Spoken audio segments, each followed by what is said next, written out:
sókè. Ìgbà ẹ̀fọ̀n ló jí lọ́dọ̀ tí wọ́n fìwò kanra wọn ìgbọ̀ngbọ̀n. Wọ́n láyàájọ́ òní yàtọ̀ gbá koríko lórí tẹlẹ́mù ló ń bọ́ lọ́jọ́ bíyọ̀. Àti dúpẹ́ ọjọ́ ti pẹ́ o ìgbà ti kò. Abdulwasiu Ayinde ló sọjọ́ bí lónìí ẹ jẹ́ ká panupọ̀ ṣe happy birthday to him. Ǹlẹ́ ọkọ Kàfáyàtà Àríkẹ́ kú oríire. Bó ti ṣe ṣọdún ọdún yìí ó ṣe tẹ̀mí nínú owó ńlá tọmọ ni.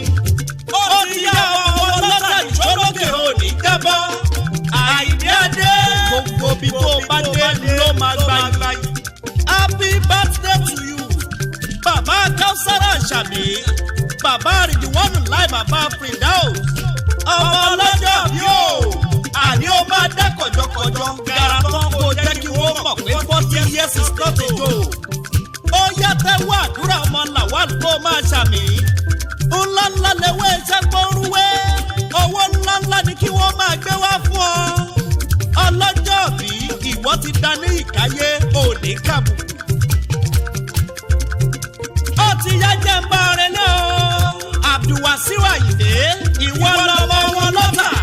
Ẹ̀yin lọmọ ìdọ́mọdé àfẹlẹ̀jà. Àfikún ti yọjú ọ̀tàbọ̀. Àfikún òkòdó yọjú wọn ní Kétu. Ọmọ onímọ̀kọ àjínà. Ọmọ ẹlẹ́sà lọ́dọ̀ọ̀rù. Ẹ̀yin lọmọ Àwórì Akẹ̀sán. Ọmọ ọlọ́kọ̀ nílùú Ìṣẹ̀rìn ìran bàbá tó bí ẹ lọ́mọ. Iwájú ọlọ́kọ̀ aṣọwó. Ẹ̀yìnkùlé ọlọ́kọ̀ aṣèjìgbàlẹ̀kẹ̀. Ògèdègèdè ọlọ́kọ̀ tí tàn yẹbẹyẹbẹ lójú omi. Ẹ̀yin lọmọ káfọ́ pàwà. Káfọ́ jẹwà. Kádọ́pánù. Kádàjẹ́nu. Káwá bọ̀ gèdègèdè ọwọ́ papọ̀ délé Ìṣẹ̀rìn. Ẹnìkan kì í gbowó ọkọ̀ lọ́wọ́ Òṣù. Ẹnìkan kì í gbowó ọkọ̀ lọ́wọ́ Akẹ̀sán. Ẹ bá gbowó ọkọ̀ lọ́wọ́ Òṣù. Èèyàn kan bá gbowó ọkọ̀ lọ́wọ́ Akẹ̀sán. Onítọ̀hún yóò kọ́ pàkàjẹ́ yóò gbọ́nà ọ̀run lọ ní. Abdulwasiu Ayinde o. Happy birthday to you. Ọdọọdún làárọ̀ rọ́gbọ́. Ọdọọdún làárọ̀ Àwùsá. Ọdọọdún làárọ̀ mọ́bì lórí àtẹni ìgbà ọdún kan ni.